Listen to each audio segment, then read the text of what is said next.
Good afternoon, everyone. My name is Haley McCullough, and I'm from CDC's Office of Public Health Preparedness and Response, Division of Emergency Operations, and I'd like to welcome you to today's Crisis and Emergency Risk Communication webinar titled Introduction to CERC.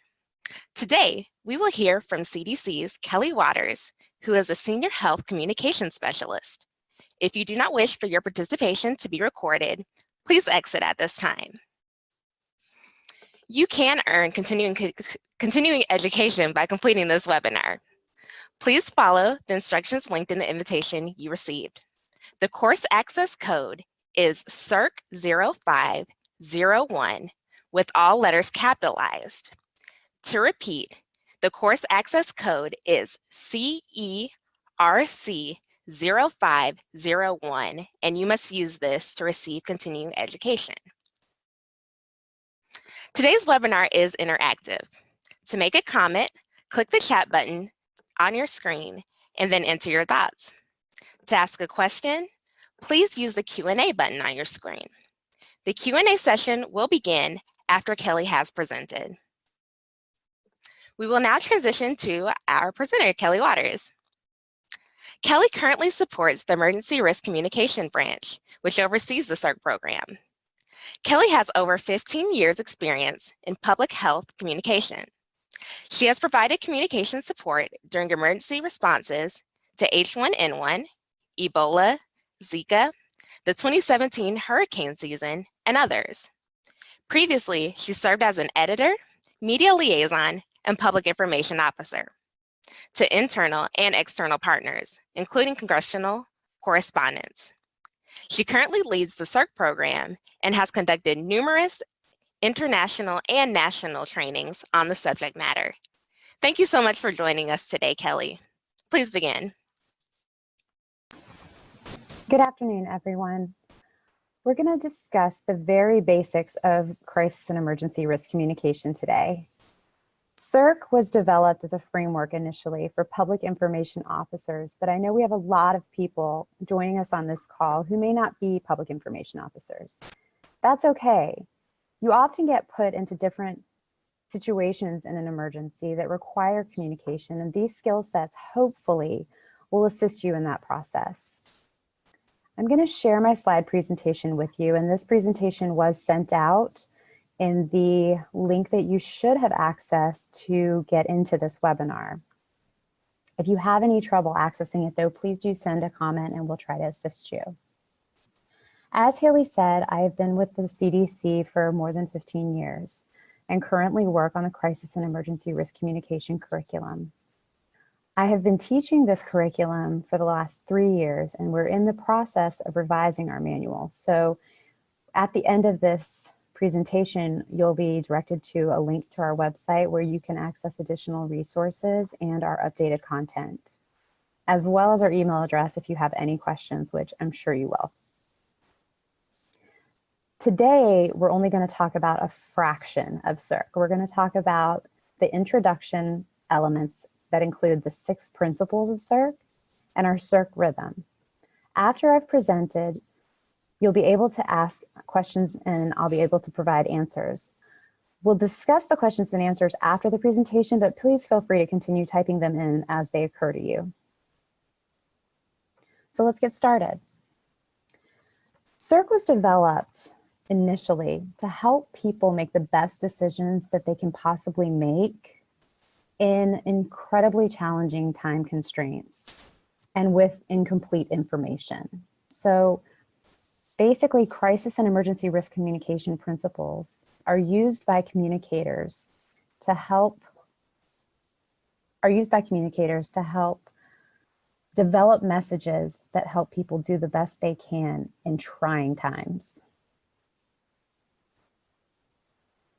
The reason this is necessary is because the right message, the right information, given at the right time, from the right person really can save lives. The introduction to crisis and emergency risk communication gives a little bit of background, gives a little bit of history on why this is necessary, and then lays out some key principles. So what I'm going to do is talk to you a little bit first about why crisis and emergency risk communication was developed. We all know that there are different hazards that people face every day. Infectious disease outbreaks, of course, working at the CDC is something that we come across regularly. Infectious disease outbreaks can mean infectious diseases we're familiar with or new and unknown infectious diseases that we discover. Natural disasters and severe weather also have a public health component. Bioterrorism is something that people are often concerned with, and it's something that initially, when CERC was developed, we had to address. This manual was developed in 2002, shortly after the anthrax attacks in the US. And chemical and radiation exposures are an ongoing concern for many people. As hazards continue, so will communication needs, and we have to adapt to these situations. There are other elements that increase risk to populations. Many areas, as people move into them for work, for other reasons, become highly populated. They become extremely dense. And what this means is as those areas are impacted with any emergency, that just means more people are affected and more people are at risk of injury or life-threatening illness. Technology can be seen two ways. We can think of technology as our smartphones, as our computers, as our laptops, our iPads.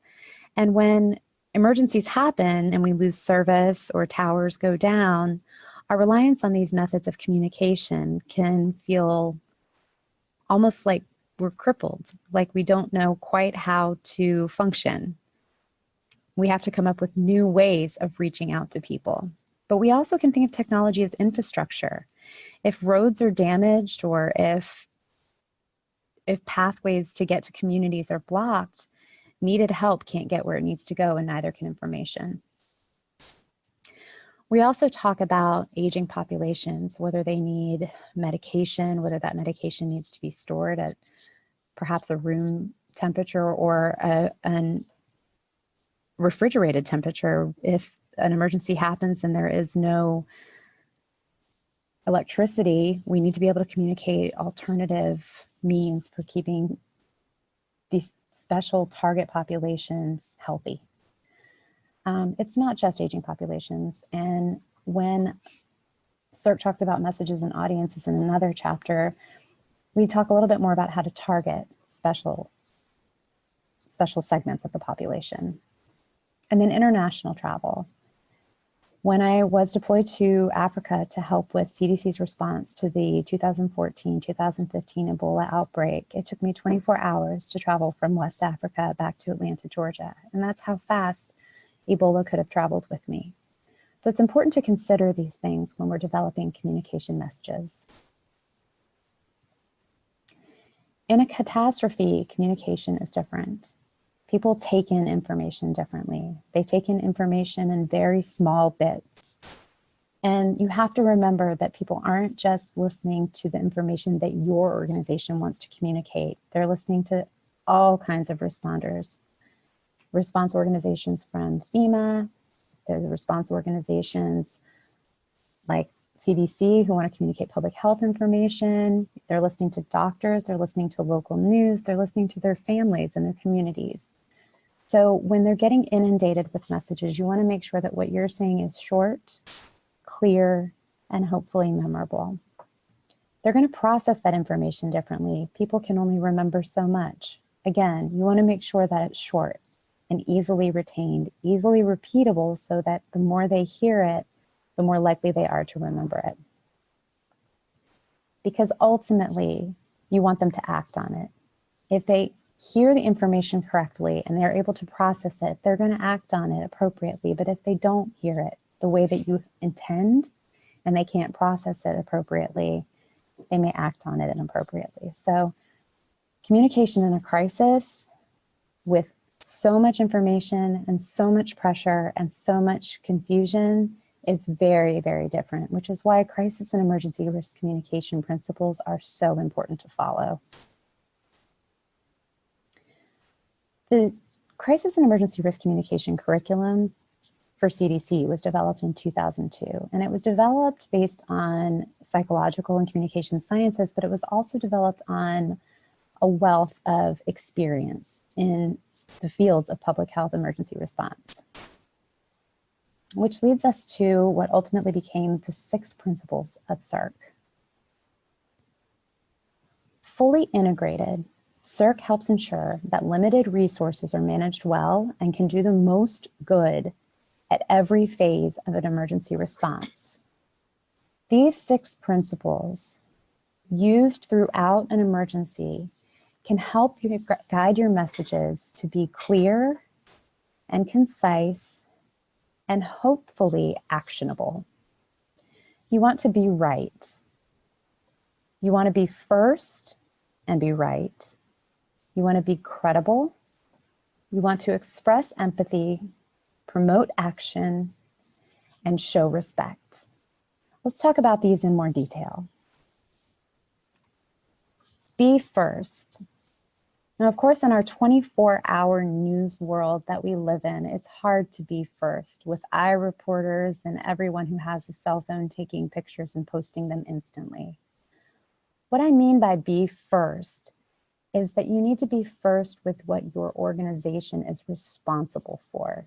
Any information your organization is responsible for sharing, you should be first to share. For CDC, that means public health information. Anything that might help the public protect their safety and well-being and their public health, we should be first to respond with.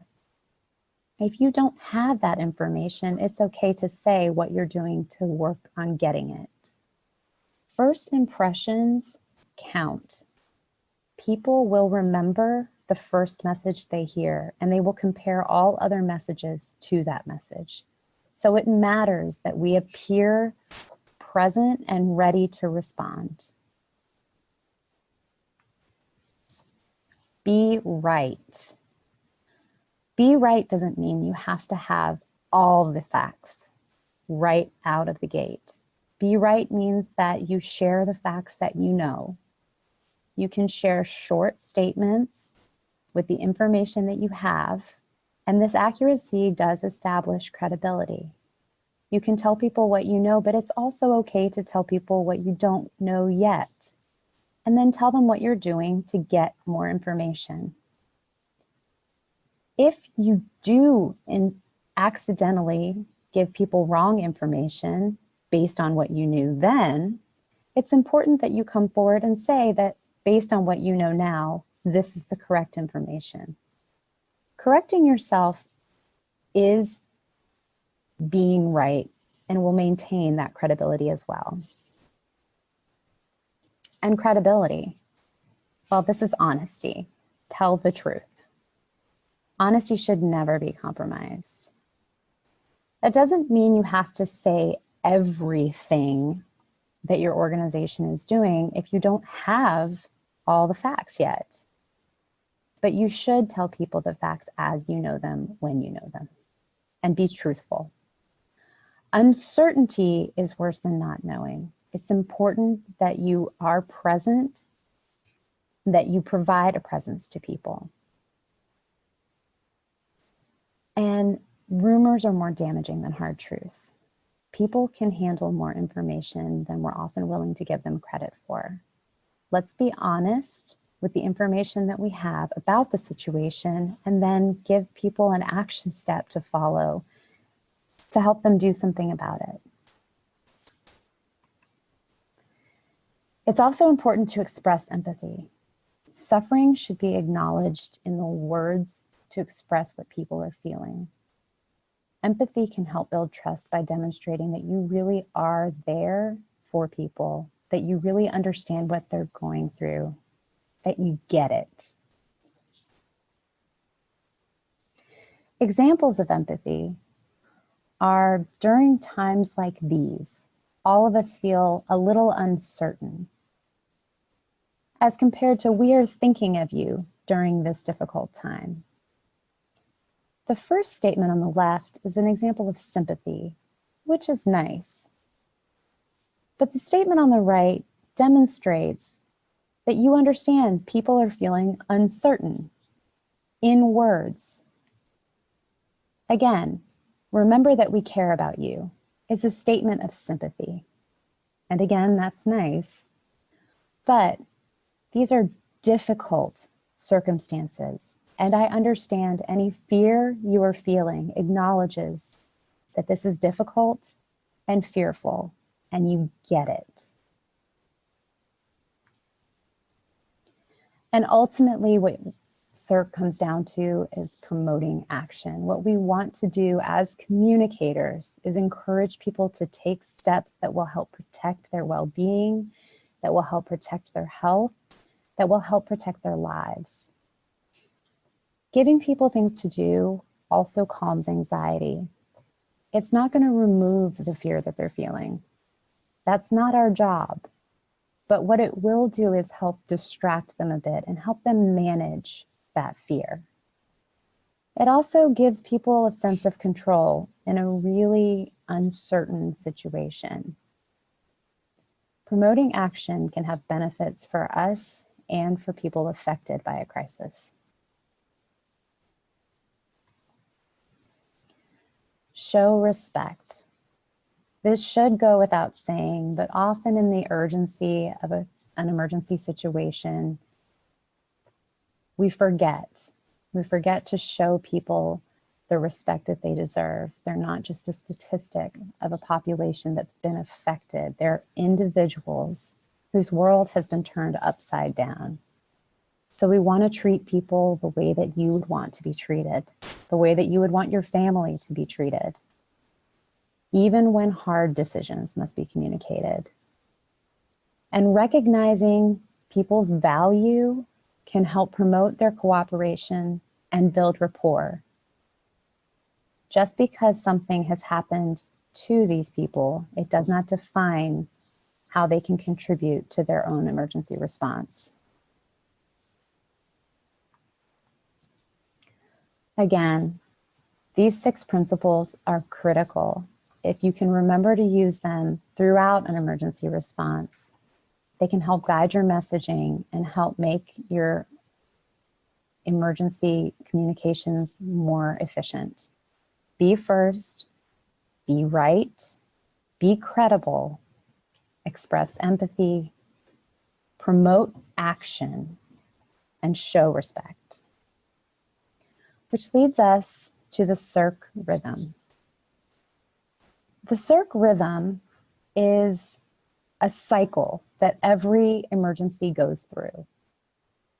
In the preparation phase, this is before an emergency happens, prior to a crisis. This is when you have time to draft messages and host focus groups, and you have time to start social media accounts and develop a following, and you have time to build partnerships and foster those relationships. You have time to create a communications plan, outline it, and practice it to exercise how it would go. In the initial phase, this is when an emergency happens. And if you'll notice some of the bullets below, the initial phase is when the CERC principles come into play. Express empathy, promote action. This is when CERC occurs. But if you haven't prepared, it's going to be very difficult to jump right into action with those principles. The maintenance phase of the CERC rhythm is when you have a bit more time.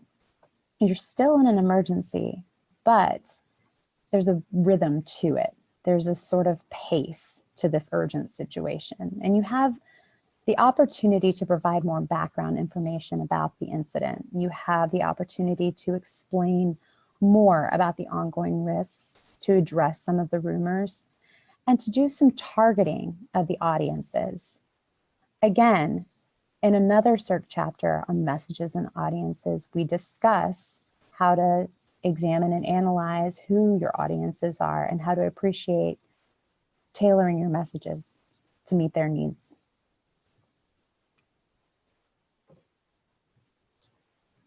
The resolution phase is when things are beginning to calm down.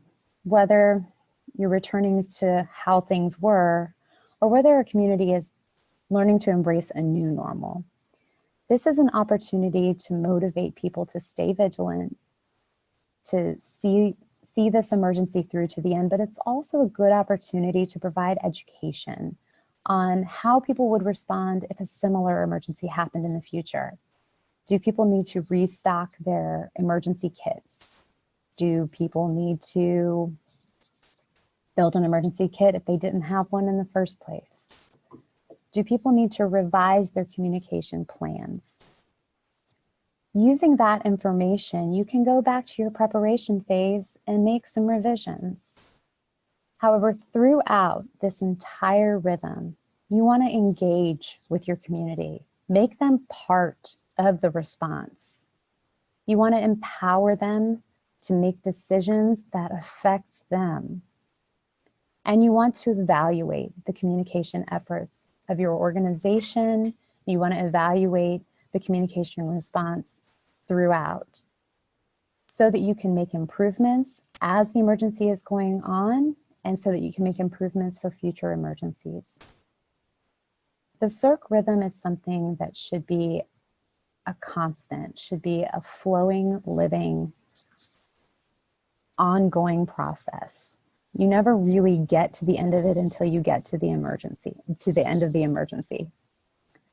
But it's something to keep in the back of your mind, just as the CERC principles, to help guide you through every communications emergency response.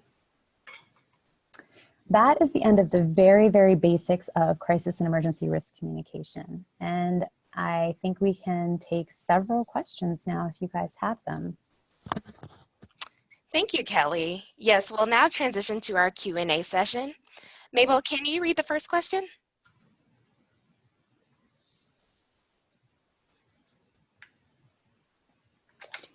Oh, sure, I can. So we have a question from Frank Kenton. He says, would it be better to state that you recognize that there is fear rather than understand? Yes, that's correct. You can say that you understand fear, Frank. It's actually okay to say that because, for example,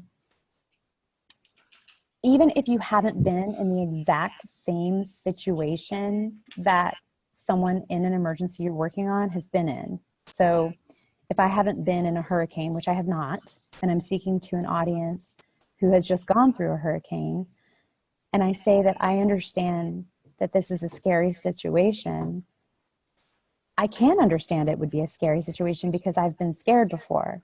You can understand those emotions because you're a person and you have felt fear and you have felt scared and you have felt anxiety. Other emotions, you have felt sad, you have felt angry, you have felt nervousness. All of these emotions are human emotions. So you can say you understand those things. You can't necessarily say you understand what someone is going through.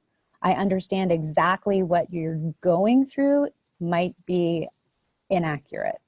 But saying I understand this is a scary situation, I understand the fear you're feeling would be okay. If it makes you feel better to say,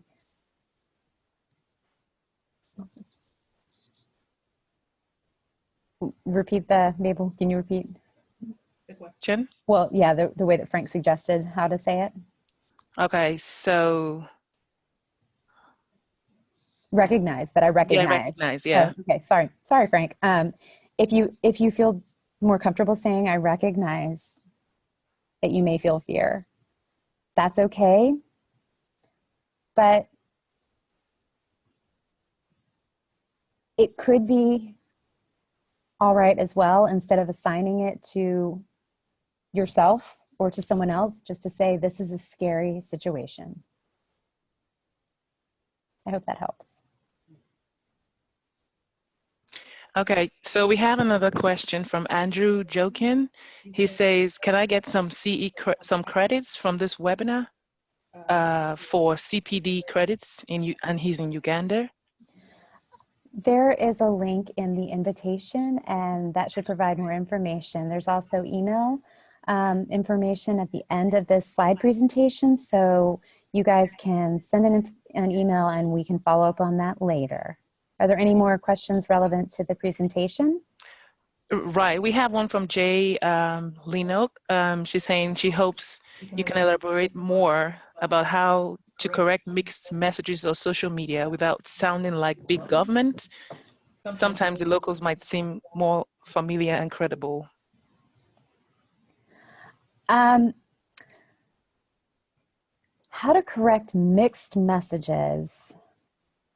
Let's see, I'm gonna look at this on social media.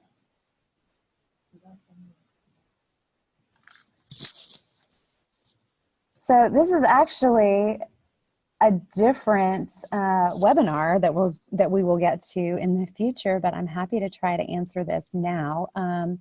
We do get to how to correct mixed messages, and it depends on who is mixing the messages. So if you're talking about messages coming from different organizations, this is a several part question, so I'll answer the first part first. If you're talking about mixed messages between several organizations, for example, when I was in Sierra Leone, the CDC, WHO, and Médecins Sans Frontières, so Doctors Without Borders, were all seeing something different about how long people should use protection after we found out that Ebola could be sexually transmitted. And that information needed to be corrected from a communicator standpoint, and from my personal position that particular message needed to be elevated to get corrected. But from our position, we had to stay the course and communicate our organization's message consistently. So that's how we did that, but it's ideal if you can work with those organizations to compromise, to come to a consensus. So that's how you correct the message, is to work together to come to a consensus on it. If you're talking about correcting mixed messages internally, again, it's coming together to come to a consensus. Now, the second part of that is without sounding like big government. That is another webinar in the future about how to draft messages when we talk about messages and audiences, and we talk about making messages simple and short and using plain language, which means using the language that people speak every day and avoiding acronyms and large words and large scientific jargon. So that's how we try to avoid that big government tone. And then you say sometimes the locals might seem more familiar and credible. That is another webinar for future publication on spokespeople and having communication champions. So working with people who are welcome to share information in the community. And we've had this happen on several responses in Africa and in Flint, Michigan, where community representatives were much more trusted than government representatives. So providing our information to faith leaders, community-based organizations, and allowing them to spread the message for us was extremely effective. So you have a very thorough CERC-related CERC manual question there, and I hope I answered your question.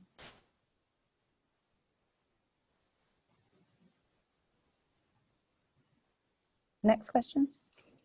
Okay, we have one from Timothy. He's saying, what are the suggestions for coordinating emergency communications between different stakeholders, for example, international entities, federal and local governments, private sectors, private sector employers, non-profit or faith-based organizations, to limit confusion and ensure messaging is not contradictory? And this is where, when I talked about the preparation phase of the CERC rhythm, I talked about building relationships. This is where we are we have the opportunity to identify who some of the players in an emergency will be, who the people who our counterparts might be, who we might work with, and trying to draft those messages and test those messages to make sure that we would all be on the same page. When we're developing communication plans, at whatever level, at the local level, at the state level, at the national level, we have some idea of who the players will be. We also have some idea of what kinds of emergencies we'll be asked to work on. So like I said, for CDC, we will work on public health related elements to emergencies. So for us, we have experience working with FEMA, we have experience working with our partners at HHS, and we know who our counterparts are. So we build those relationships and we foster those relationships. We also have had experience working with some partners at WHO, and we do the same thing. We try to make sure that we stay connected. We share our information, we share our messaging, we try to work together throughout the year, not just when something happens. And then as far as making sure that our messaging is on the same page, in a communication plan, we plan out a clearance process and everyone's role is pretty clear. So when the emergency happens, we know who we want to review our messages to make sure that we're saying the right things, to make sure that we're not contradicting their science, to make sure that we're not contradicting their expertise. Next question. So this question is from Nikki. She's asking, for those of them who are new public health communicators, how do you recommend that they become intentional about the things, about all these things, and maintain the CERC rhythm during a public health emergency, even though they have never worked in an emergency operations center or a joint information center until the very moment, and all kind of a chaotic, you know? It's practice. Quite honestly, the CERC manual, as I said, is going through some revisions. The first chapter is going from 30 pages down to 10 pages for this very reason, because nobody has time during an emergency to read a novel and figure this stuff out. We're trying to make this all as user-friendly and as accessible as possible. That said, it is practice, and it's something, again, that in the preparation phase you can do to study it, to read this, to try and keep things in mind. How would you incorporate this? How would you implement it? And then when it happens, hopefully you've sort of thought about it. You've sort of practiced it in your head. You've sort of kept it in your consciousness. And then as you get more experience in the field, it will become a bit more second nature. But to be honest, every emergency is different and every emergency is chaotic. If there is no chaos, there is no crisis. So this next question is from someone who's anonymous, and they are asking, when addressing rumors, should the speaker refer to them in specific or simply refer to rumors in general? When you're addressing rumors, you do not repeat the rumor. When we talked about be first, and I said that that first message is what people remember, that applies to addressing a rumor. If you repeat the rumor and then you address it, what people are going to remember is what you repeated. They're going to remember that first part of your statement where you reiterated the rumor. So you address a rumor by simply restating your message without repeating the rumor. And so we have another one who's asking, how does the message depend on the media? For example, mass emails versus television. Presumably the basics are the same, but the skills of the messenger may be greater for television. For example, the appearance of the person, that's professionalism comes into play. Yeah, so the message is obviously going to have to be tailored for different dissemination channels, and mass emails are going to have a different feel and a different tone to them than television. Television is going to obviously need a spokesperson with some experience in front of a camera and some experience speaking through media. But this is where, again, when we get into a different chapter of CERC, a different section of CERC where we talk about spokesperson, and then there's another section of CERC where we talk about media and social media, that there are different dissemination channels, different communication channels, and they each have different techniques for how you develop messages for them. While CERC does address how to use media as a tool, it is not a media training. So I do want to be clear about that for everyone participating. CERC is not a media training, and I do highly encourage any of you who may anticipate dealing with the media to get media training if that's something you think you need. Thank you, Kelly. So we have a question from Sharon, and she says, in an era where everyone with a mobile phone can be an immediate source of news or information, how do you think about being both first and right? That's a good question, Sharon, and that's exactly the kind of question we get every time we say be first. Be first is tricky, particularly since even news media uses social media as their headlines these days. If you ever watch any major news channel, you'll see that they have, some Twitter feed popped up where they've got people's comments on a current situation on the screen.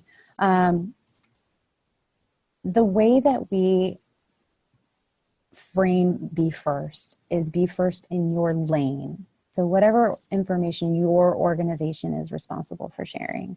And that said, you want to definitely not be talking about information that is someone else's responsibility to share.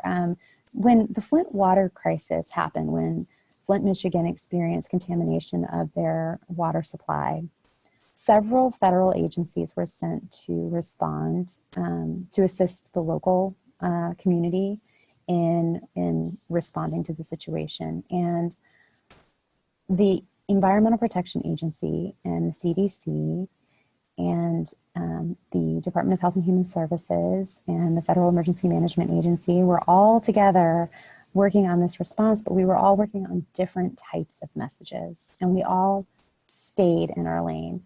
When there were overlaps, we all worked together, but we all stayed true to our expertise. And that's what you want to do when you're being first, is when you have information related to your expertise, you want to be first to share that.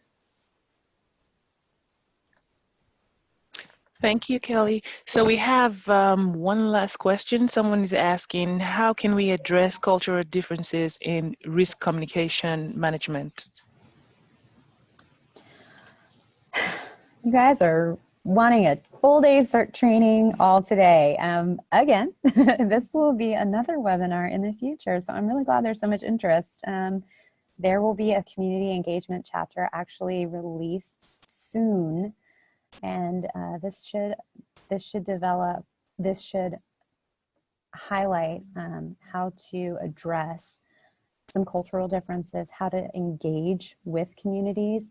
This information is also available in the currently posted manual on our website and I'll show you our website in just a moment, under messages and audiences, on how to consider the cultural differences between your audiences.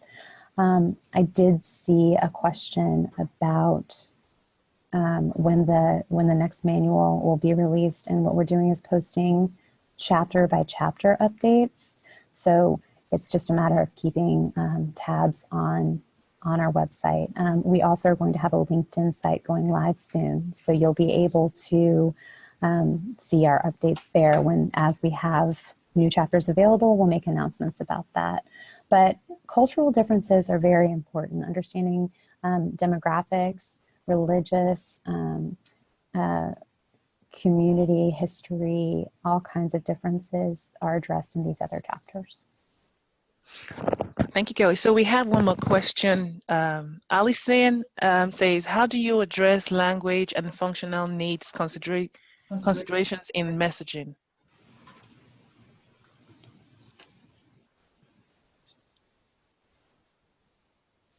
This is something that we've actually come across quite often in our responses recently.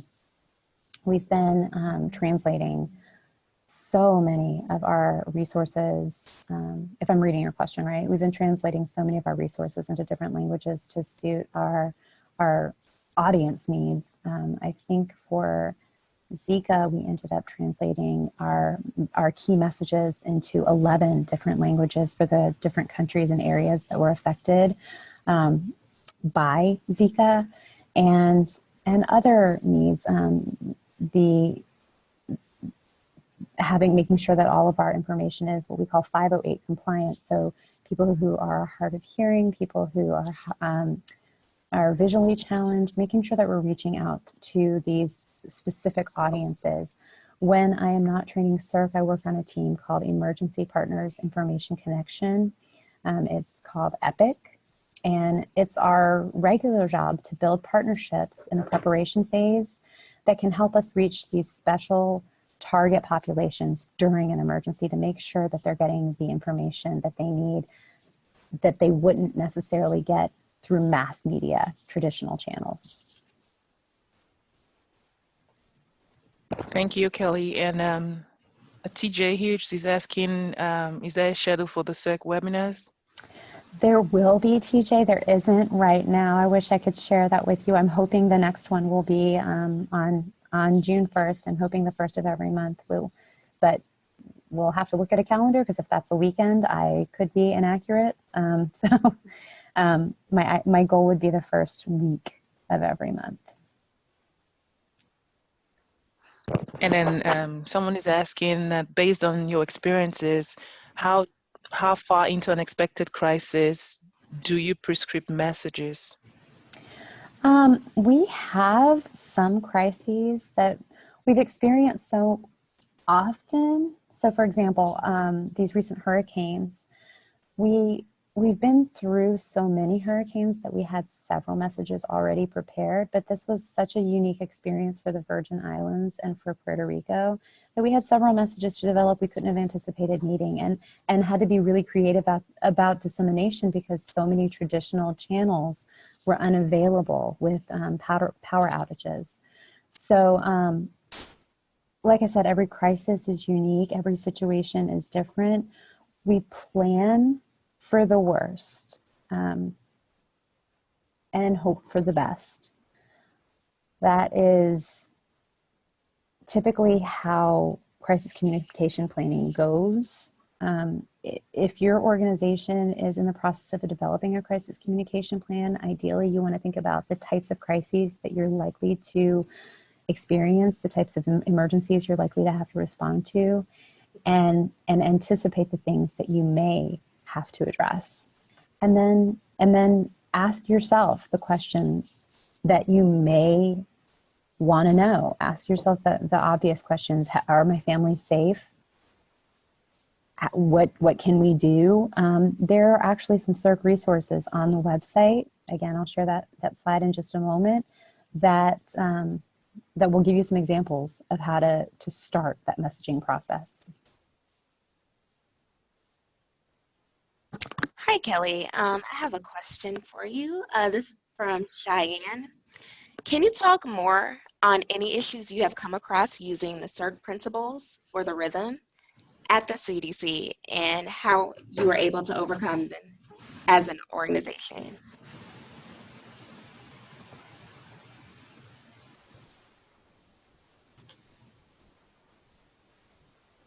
Sure. Haley, can you just repeat the question one more time? Yes. So can you talk more on any issues you have come across using the CERC principles or the rhythm at the CDC, and how you were able to overcome them as an organization? Sure. So we have been a bit challenged with our maintenance phase during the last couple of responses. When I showed you the rhythm,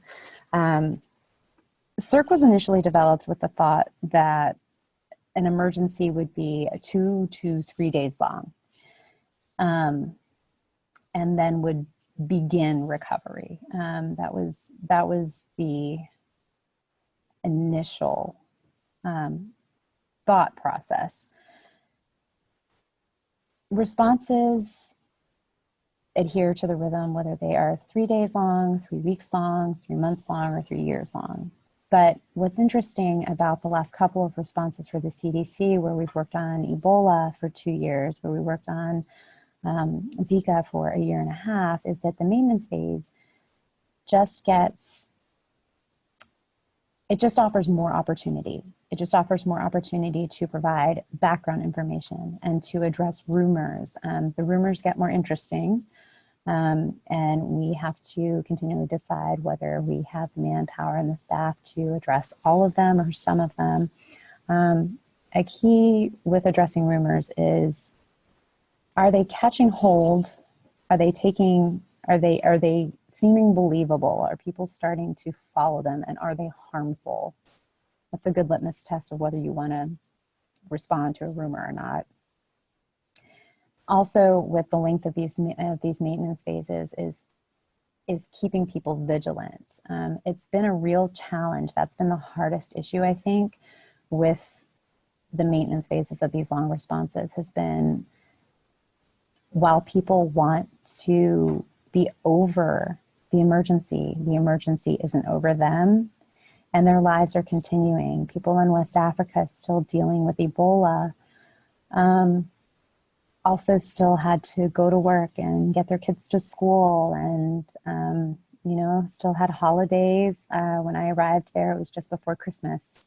Still had to do Christmas shopping and church, and life was still going on around this emergency. So keeping people vigilant throughout these circumstances is a challenge, particularly when people are, quite honestly, sick of them. They're sick of hearing the messages. As far as what did we do? Sorry, I'm not sure if I answered your question. What did we do? We kept pestering, and we remain vigilant to try to keep them vigilant.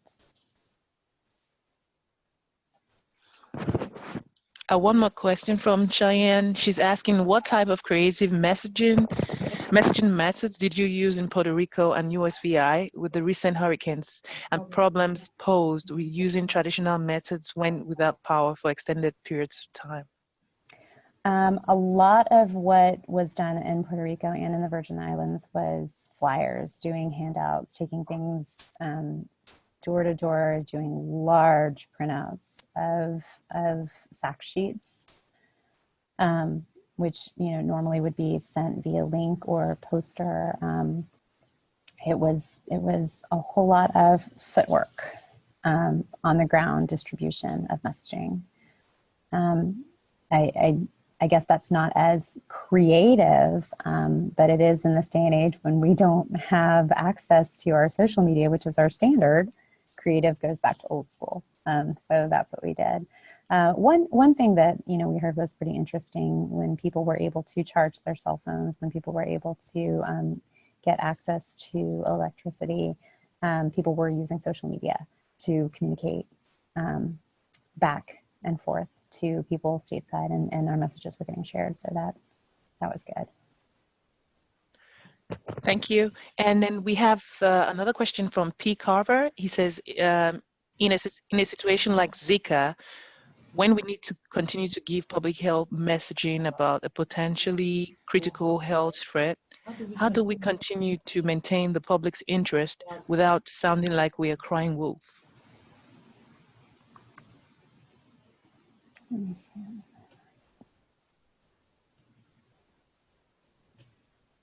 Let's see. Sorry.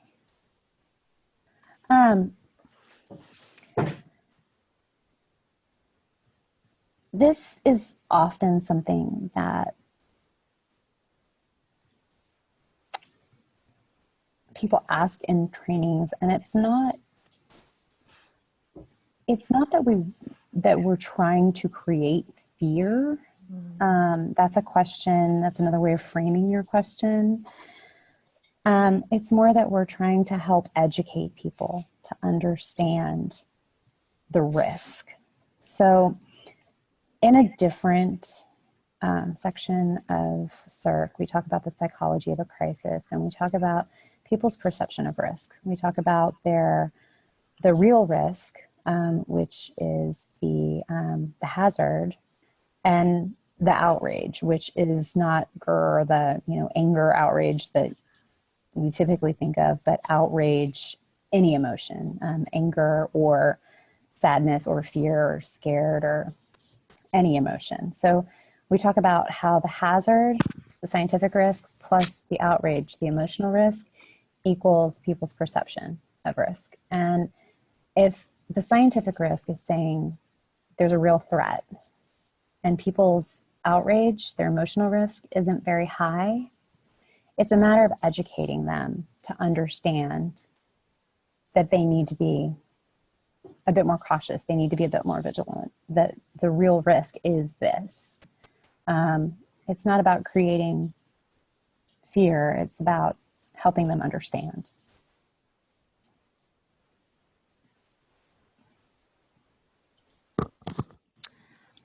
Let's see. Let's do one more question. How can we address cultural differences in communication management?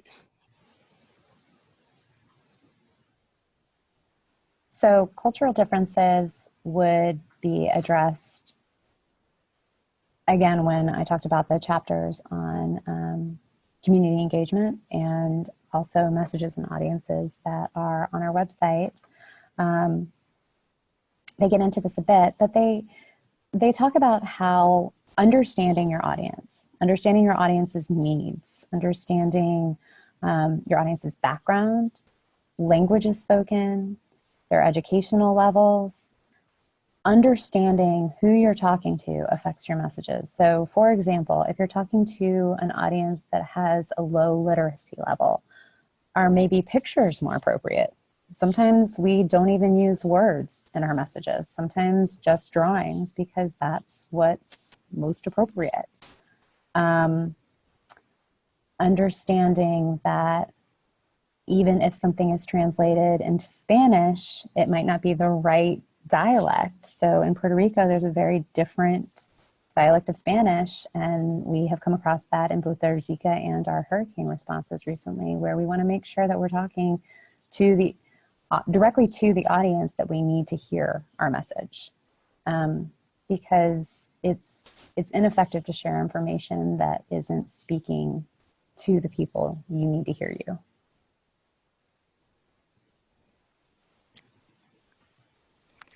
Thank you so much, Kelly.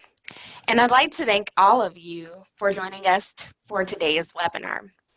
If you have any additional questions, you may email them to cercrequest@cdc.gov. That's CERCREQUEST@cdc.gov. As a reminder, today's presentation has been recorded and you can earn continuing education for your participation. Please follow the instructions linked in the invitation you received. The course access code for this presentation is CERC0501 with all letters capitalized. Thank you so much for your time, and everyone, please have a good afternoon.